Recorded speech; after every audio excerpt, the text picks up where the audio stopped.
Hey, this is Father Nick Rotman, and it's April 1st, which means it's April Fool's Day.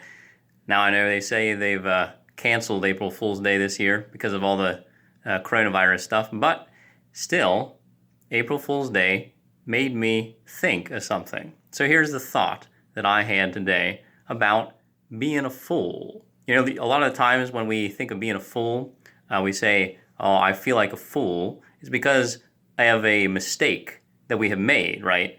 And then it turns out badly for us. But St. Paul says we should make ourselves fools for Jesus Christ. He doesn't mean that we should make mistakes as being followers of Jesus Christ. He means that we should do things which in the eyes of the world are foolish, but in the eyes of God are good, meritorious, helpful on the way to heaven. This is nothing new, by the way. Even in the Old Testament, the prophets often did incredibly foolish things for God. The prophet Hosea married a prostitute. The prophet Isaiah walked around 3 years naked. The prophet Jeremiah buried his underwear and then pulled it out half rotten later as a prophetic example. So people have been doing foolish things for God since the beginning of time. In the New Testament, of course, the apostles, they opposed the commands of the Jewish leaders to not preach about Jesus. That was a foolish thing to do.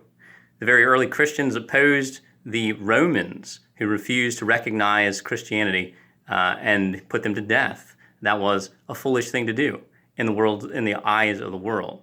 But it made them saints in heaven. Because ultimately, when we are foolish in that way, what are we doing? We're acting out of love.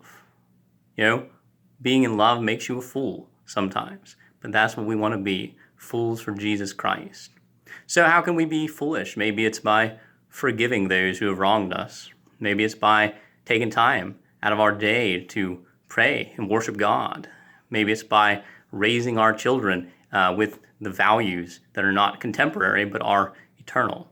There's lots of ways in which we can be foolish. The question is, are you willing to be a fool for Jesus Christ? Just a thought.